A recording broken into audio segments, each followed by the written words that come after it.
Mais ce discours est consacré à vous montrer les deux visions qui s'opposent, les deux conceptions de l'économie. Vous avez compris la leur.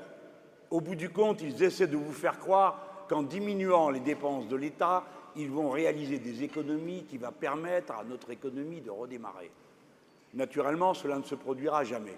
Pourquoi? Parce que l'État est le premier investisseur dans notre pays. Ce n'est pas le capital privé, c'est l'État qui fait les investissements. L'État et les collectivités locales, pas les boîtes privées. Par conséquent, si vous réduisez la masse salariale de l'État, si vous réduisez ses moyens d'intervention, tous les domaines qui sont plus ou moins directement connectés à lui, ça me nuise. Tous les emplois que vous retirez, et on vous dit « Ah, fais des économies », tous les emplois que vous retirez, c'est autant de paye que vous retirez, c'est-à-dire autant de capacité d'acquérir des choses et donc de faire tourner la boutique générale de l'économie.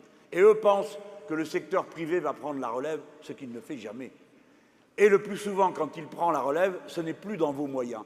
Parce que si vous avez la possibilité de bénéficier des services publics, parfois gratuitement, vous n'avez pas la possibilité d'accéder aux services privés comparables que demain on vous proposerait à la place de ceux que vous n'avez pas. Regardez bien comment ça se passe. Quand ils ont fermé des hôpitaux,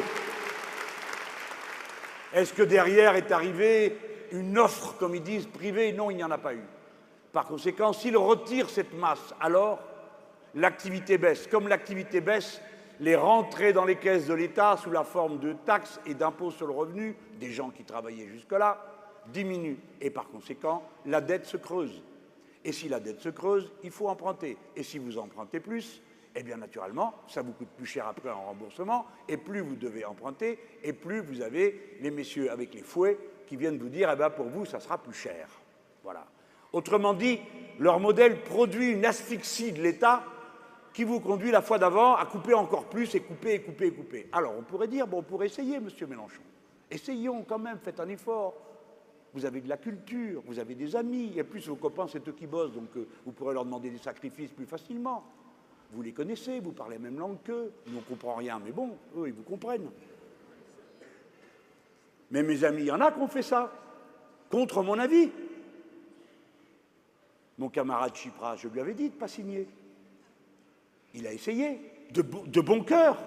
Il l'a fait en pensant bien faire, le gouvernement de la Grèce. Eh bien, quelque chose s'est amélioré.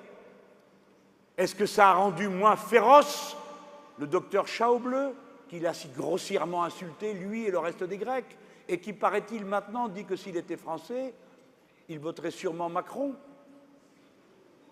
Est-ce vraiment une recommandation? Écoutez-moi, est-ce que ça a changé quelque chose en mieux pour les Grecs? Non, c'est pire. Céder vous conduit à devoir supporter le pire. Il ne faut pas céder.